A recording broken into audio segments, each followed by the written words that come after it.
Welcome to Suman TV. నేను మీ నవీన్. ప్రస్తుతం మనతో ప్రముఖ ఆక్యుపెన్షర్ హీలర్ డాక్టర్ వెంకట్ జాజులా గారు ఉన్నారు. హాయ్ సార్, నమస్తే అండి. నమస్తే అండి సార్, కాన్స్టిపేషన్ ప్రాబ్లం, మలబద్ధక సమస్య. సో మనం బద్దకించిపోతా ఉంటాము. సో మన బద్ధకంగా ఉన్నట్టుగానే ఆ మలం కూడా బద్దకించి ఉంటుంది అంటా ఉంటారు. అంటే ఈ మలబద్ధకం ఉన్న వాళ్ళు బద్ధకంగా ఉంటారా సార్? అసలు ఈ సమస్య ఎందుకు వస్తా ఉంది? మలబద్ధక సమస్య అనేది బయటికి చెప్పుకోరు కానీ తక్కువ గెక్కు చేసుకొని మంచిగా పాష్గా కనబడుతుంటారు.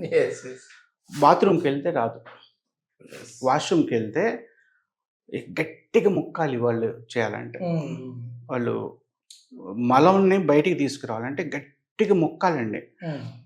ఈ సమస్యతోటి దగ్గర ఒక 60 to 70% పీపుల్ బాధపడుతున్నారు.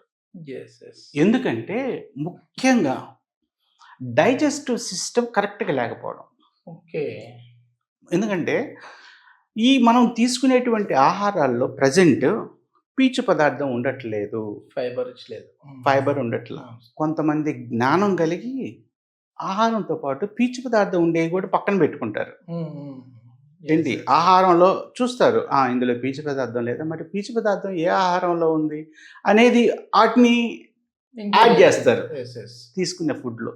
కొంతమంది అయితే సమయభావం వల్ల, అంటే టైం లేకపోవడం వల్ల గబో ఏదో తినేసి వెళ్ళిపోతారు. అందులో ఏముంటుంది తెలియదు. ఇప్పుడు ప్రజెంట్ హడావడి జాబులు, తినటానికి కూడా టైం ఉండదు. ఆ తినే టైంలో ఏం తింటున్నామో తెలియదు. అక్కడ ఒక సమోసా దొరికిందా తినేస్తాం, బేకరీ ఐటమ్స్ దొరికిందా తినేస్తాం, పిజ్జా దొరికిందా తినేస్తారు. ఇటువంటి అన్నిటిలో పీచు పదార్థం ఉండదు. మైదా ఎక్కువ, మైదా ఒకటి, షుగర్ ఒకటి, సాల్ట్ ఒకటి, రైస్ ఎక్కువగా, మొత్తాన్ని అవాయిడ్ చేస్తే శరీరం హ్యాపీగా వస్తుంది, ఆరోగ్యకరంగా వస్తుంది. వైట్ రైస్ కూడా బంద్ చేయాలా సార్? వైట్ రైస్ మంచిదండి, చాలా మంచిది, కానీ పరిమితంగా తీసుకోవాలి. వైట్ రైస్ మనది కాదు, మన ఇండియాది కాదు. మన ఇండియా అంతా కూడా ఈ మిల్లెట్స్. ఈ వైట్ రైస్ అనేది ఇది వరకు రోజుల్లో బ్రిటిషర్స్ వాళ్ళు తినడానికి తెచ్చుకొని చేసరికి మన వాళ్ళంతా కూడా అది స్వాంబువా అని చెప్పేసి ఇంపార్టెన్స్ ఇచ్చి ఇప్పుడు ఎక్కడ చూసినా కానీ బియ్యం, రాగులు, సజ్జలు అప్పట్లో ఆ బియ్యం వల్ల ఏమవుతుంది, డయాబెటీస్. ఎంత తింటాం పెట్టుకుంటే అంత కార్బోహైడ్రేట్స్ గ్లూకోజ్ కింద కన్వర్ట్ అయ్యి ఆ ఇన్సులిన్ రిలీజ్ అయ్యి ప్యాంక్రియాస్ గ్లాండ్ ఇన్సులిన్ రిలీజ్ చేయకుండా పోద్ది, ఇన్యాక్టివ్లోకి వెళ్ళిపోద్ది. డయాబెటీస్ అంటే అన్నం మంచిదే కానీ పరిమితంగా తీసుకోవాలి, కొంచెం తీసుకోవాలి. ఎందుకంటే అది స్టాబుల్ ఫుడ్. అన్నం తక్కువ తీసుకుని కర్రీస్ ఎక్కువ పెట్టుకోవాలి. అయితే ఆ కర్రీస్లో ఎక్కువగా పీచు పదార్థం ఉండాలి. ఎందుకంటే పీచు పదార్థంలో మనకి కూరగాయల్లో ఉంటాయండి, ఆకుకూరలో ఉంటుంది. కూరగాయలకు వస్తే మనకి పొట్లకాయ, బీరకాయ, అన్నీ ఒకటి మంచిది ఒకటి మంచిది, అన్నిట్లో పీచు పదార్థం ఉంటుంది. ఆకుకూరలో ఉంటుంది. మనకి బియ్యం పైన లేయర్స్ లో కూడా ఉంటుంది పీచు పదార్థం. పాలిష్ మొత్తం పాలిష్ చేస్తా. మనం కూడా ఏం చేస్తామంటే తెల్లగా ఉంటేనే తీసుకుంటాం బియ్యం. ఏమన్నా కొంచెం ముడిసరుకు లాగా ఉందంటే మా అబ్బాయి తిండు, మా ఆయన తిండు, నేను తిన్ను, మా వైఫ్ తిండు, ఇటువంటి చెప్పేసి తెల్లటి బియ్యం తెచ్చుకుంటాం. అందులో పీచు పదార్థం లేకపోవడం వల్ల కాన్స్టిపేషన్ వస్తుంది. మటన్, నాన్ వెజ్, ఎస్టిటీ ఫుడ్స్, మటన్ తీసుకుంటాం, అది డైజెస్టర్కి చాలా టైం పట్టింది. బిర్యానీ తీసుకుంటాం, బేకరీ ఐటమ్స్ ఇట్లా పీచు పదార్థం కాబట్టి డైజెషన్ ప్రాబ్లం వస్తుంది. మనకి ఎట్లాంటి పాయింట్స్ ఉన్నాయి సార్ ఇట్లాంటి వాళ్ళకి?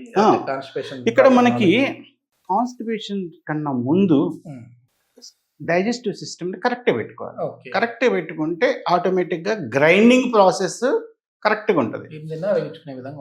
దానికి ఇక్కడ మోకాలు కింద ST36 అనేటువంటి పాయింట్ ఉంటుంది. స్టమక్ ఛానల్ అది. ఆ ఛానల్ మొత్తం పాయింట్స్ అన్ని ఇంపార్టెంటే, కానీ ST36 అనేది చాలా ఇంపార్టెంట్.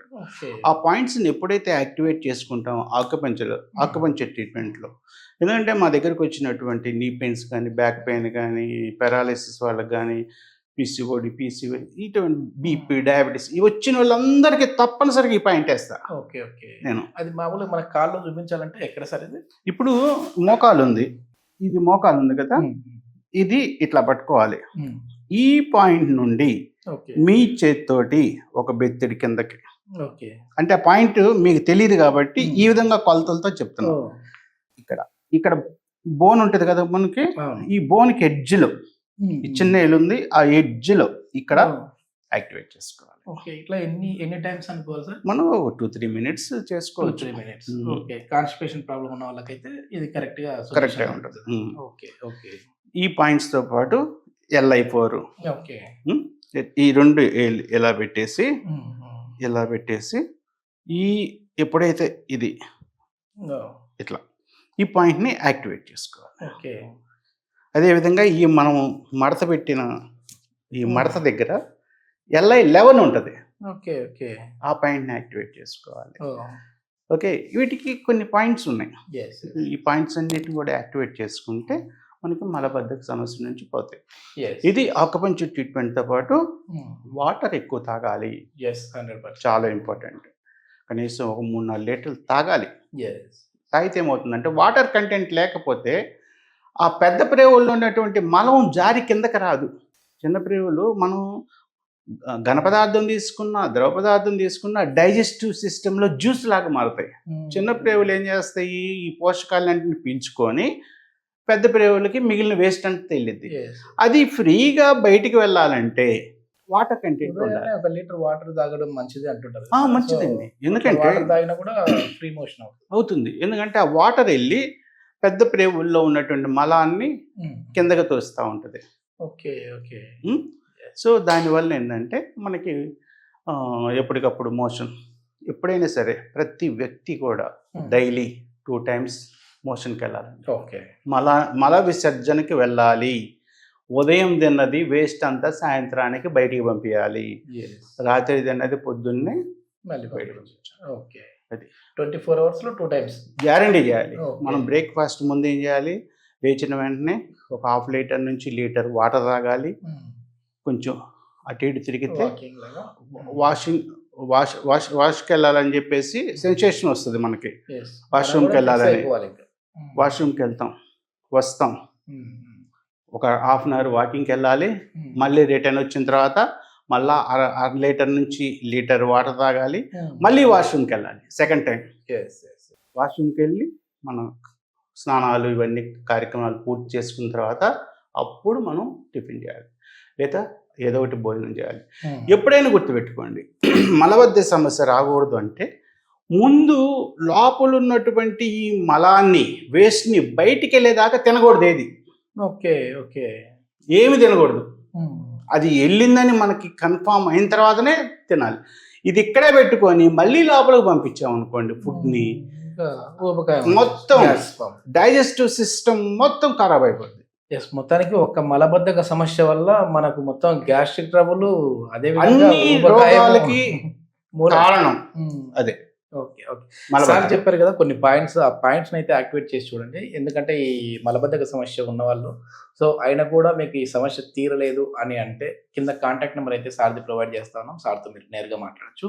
ఎందుకంటే మనకు మొబైల్లో చూసే వాళ్ళు ఉంటారు, అదేవిధంగా ల్యాబ్లో చూసే వాళ్ళు ఉంటారు. వాళ్ళకి ఆ పాయింట్ అనేది కరెక్ట్గా తెలిసి ఉండకపోవచ్చు. నేరుగా ఒకసారి వచ్చారంటే ఇంకా కాన్స్టిపేషన్ దగ్గర మంచి అక్యుపంక్చర్ ట్రీట్మెంట్ ద్వారా 100% రిజల్ట్. అటువంటి సమస్య లేకుండా చేస్తాం. Thank you sir. Thank you sir.